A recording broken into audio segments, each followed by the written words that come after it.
welcome. Not many people here yet, but welcome and Happy New Year to the real year. Okay.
Today flip, yeah.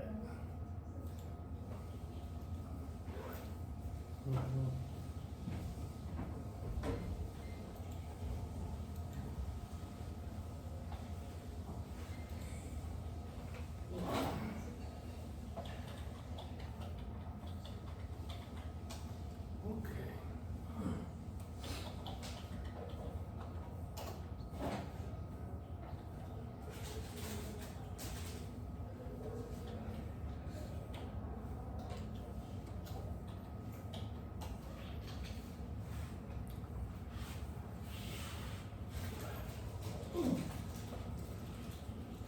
Okay, so we better get started. This is week 17, and this is our last work that we're studying. It is Ender's Game novella version. Oops, I hit the wrong one. There it is. Good. I'll open up our home page.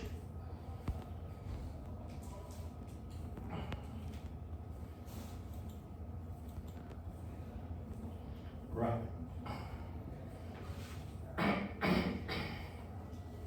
Right. Well, the homework was for you to read the full novella, Ender's Game, so I hope you've already done that.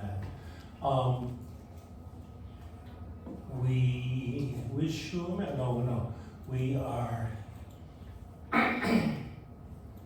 at this point in the video. We still got a lot more of the video, the movie left. So I imagine we won't be able to totally finish it during this class, but at least we can, see as much as we can. Let's see. No, I guess that's the right quality. Okay, good. Unfortunately, there is no audio. No, that's wrong. Let me say that again. There is no, there are no subtitles or captions available for this. It's unfortunate. But, like always, we do our best. So let me just introduce here, then I'm going to have to stop recording for this because they always strike me down. It's really annoying. Okay, we have in this story, let me see if I can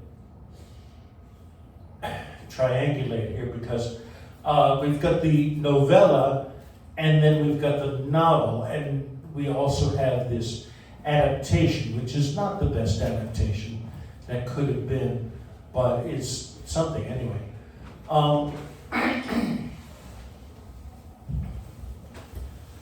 I'll try to bring in a little history before we get into the actions of the movie.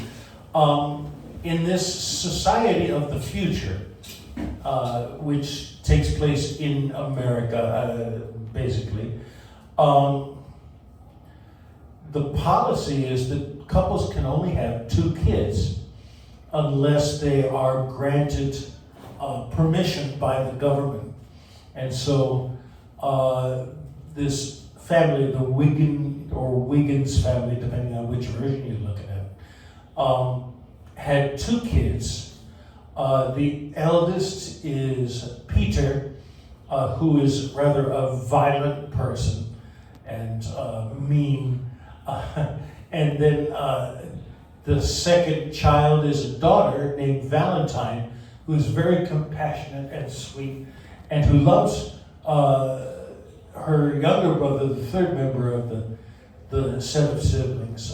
His name is Andrew, but they call him Ender as a sort of nickname. It may be from a time before Andrew could say his own name well.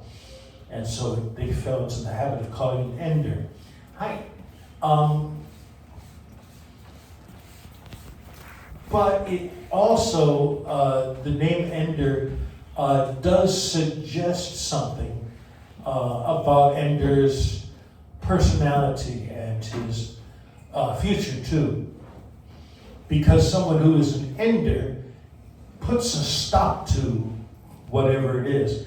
And we see that very early on in the movie version. We see Ender as a young 11-year-old member of the children's army training people.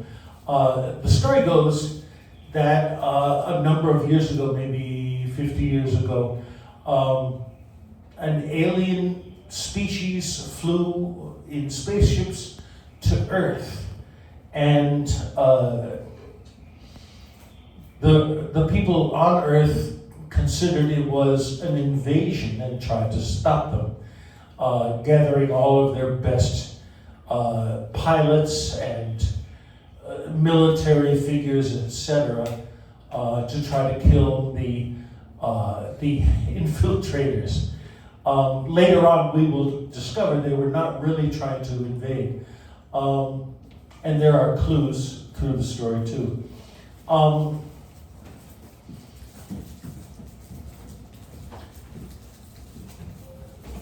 So in that first war, so many of these soldiers and military people were killed trying to protect Mother Earth. And now, actually, I'm not sure how long ago the first invasion was. And I should mention that it seems almost certain that the aliens would win this war. But finally, one of the greatest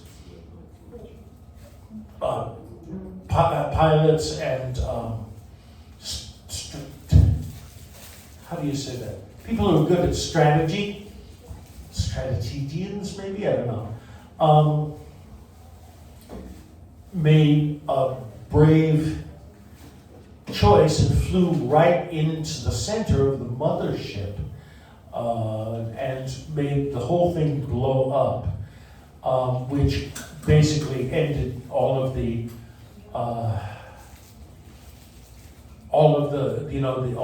other aliens stop attacking.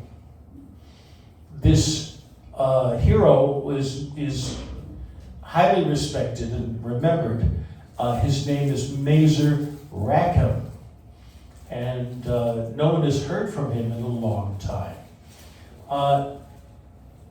So with all the adults already destroyed, they are turning now instead to recruiting children, gifted, very intelligent, very able children to be the new soldiers, which is an idea which is a little weird, but apparently the military feels it's justified.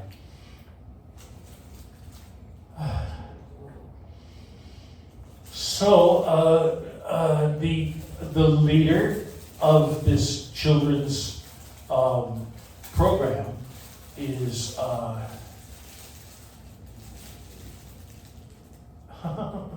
that's the wrong name. Graf, okay, it's not Groff, it's Graf. Colonel Graf comes down and talks with the Wigan family, trying to request that Ender be offered up to the army. The two older siblings have already washed out Peter for being too aggressive and violent, and Valentine for being too compassionate. But Ender is a bit of a strange boy. He doesn't get along with people his age very well. And Graf kind of forces them to surrender their child to the war effort. We meet Ender in the school where they're training. It's in space, I think. And he is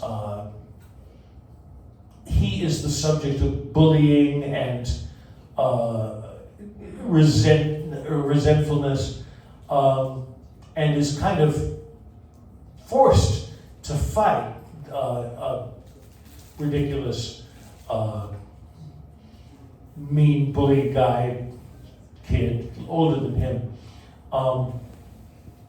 And he, Ender grabs a relic of the aliens, a piece of, I think, one of their hands or something like that, and uses that as a weapon to put this bully down. And he doesn't just knock him down once, he goes on kicking him and beating him until he's actually, I think he's like paralyzed or something like that.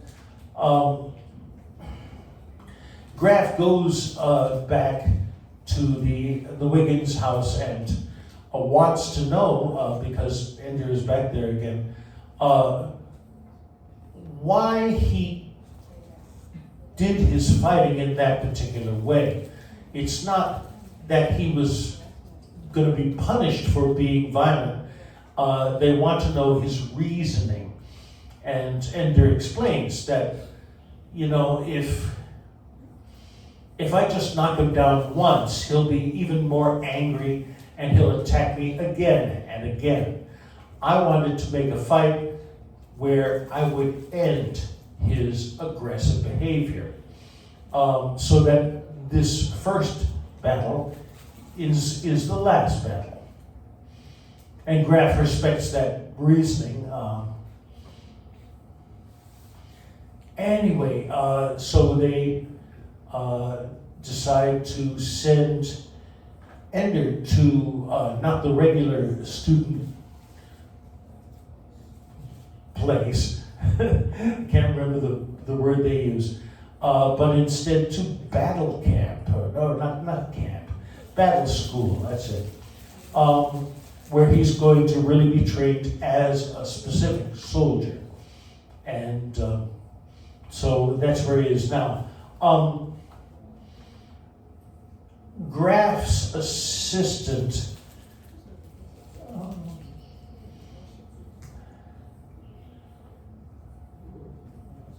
Anderson, that's it, Anderson, is a man in the book and in the novella as well as the novel, but in the movie, the character is portrayed as a strong black woman. And so this is a support character. He's tough, but he is actually not a bad guy. And he's talking now to Ender. So let's stop the recording now and we'll go on with the movie. Sorry, I can't give you more than that right now. Bye.